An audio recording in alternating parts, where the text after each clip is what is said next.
নমস্কার, আশা করি সবাই খুব ভালো আছেন। আজকে তো বুধবার, সারা রাত তো ভীষণ বৃষ্টি হয়েছে। সে বৃষ্টির কোনো তুলনা নেই, এত বৃষ্টি। মাম্মামের তো স্কুলে আজকে তো মেসেজ দিয়ে দিয়েছে যে আজকের পরীক্ষাটাই হবে না, কারণ স্কুলে পুরো জল ঢুকে গেছে। আর আমার পিছনের রাস্তাতে পুরো সাদা থপথপ করছে, এত বৃষ্টি। তাই ভাবলাম আজকে একটু খুদ ভাত করব। খুদ ভাতটা কী সেটা আপনাদেরকে বলা হোক।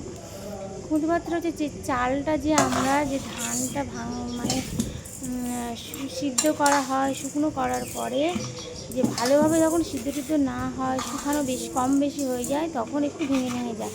সেটা ঝাড়াই করার পরে মেশিনে ঝাড়াই করার পরে যখন সেটা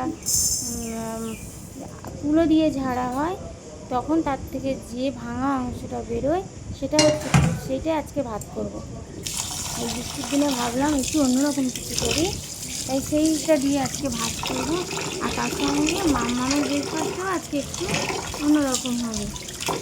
চালটা ধুয়ে নিলাম, আর এর সঙ্গে দেবো আমি বেগুন, আলু আর ডিম। এর সঙ্গে মাখা হবে শুকনো লঙ্কা দিয়ে, তাহলে খেতে খুব ভালো লাগবে। ভাজা লঙ্কা দিলে তার স্বাদটা আরেকটু বেশি ভালো হয়। মামামেরও আজকে খিচুড়ি হবে। পেঁপে, গাজর আর কুমড়ো দিয়ে আমি একটু জিরে ফোড়নটা দিয়ে দিলাম।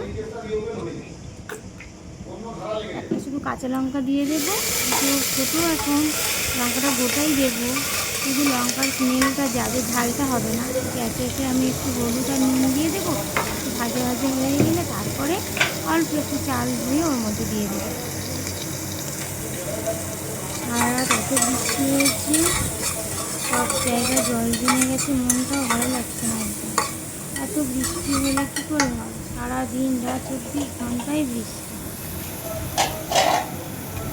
দেখুন ভাতটাও কি সুন্দর হয়ে গেছে, ভাজা হয়ে গেছে, মানে ফুটো ভাব এসে গেছে, তার জন্য ভাতটা একটু ভাজাও হয়ে গেছে। আর মাংসের সবজিটাও আমি ওদিকে ভাজা শুরু করে দিয়েছি, একটু ভেজে নেব। কাঁচা গন্ধটা থাকবে না একটু ভাজলে, সেই জন্য একটু ভেজেই নিচ্ছে, একটু ভালো করেই ভেজে নেব। সিদ্ধ দিলে ও আবার খেতে চায় না।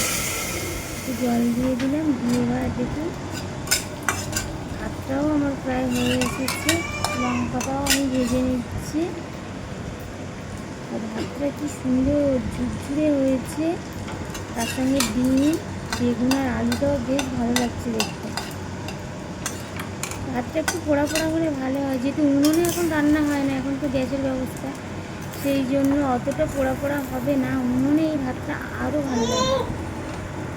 ডিমগুলো কি সুন্দর গোটা আছে, আমি গোটাই দিয়ে দিয়েছিলাম ডিমগুলো ধুয়ে, ওর মধ্যে একটু ফাটেনি ডিমটা, খুব সুন্দর হয়েছিল। নেড়ে চেড়ে নিলাম।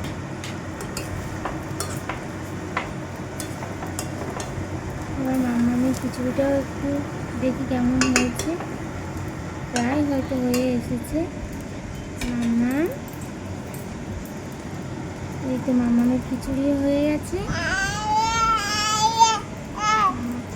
মামামের খিচুড়িটাও রেডি হয়ে গেছে। আজ তাহলে আসি, সবাই সুস্থ থাকবেন, ভালো থাকবেন, আমার প্রণাম নেবেন। আর বড়দের ভালোবাসা, ছোটোদের অনেক ভালোবাসা।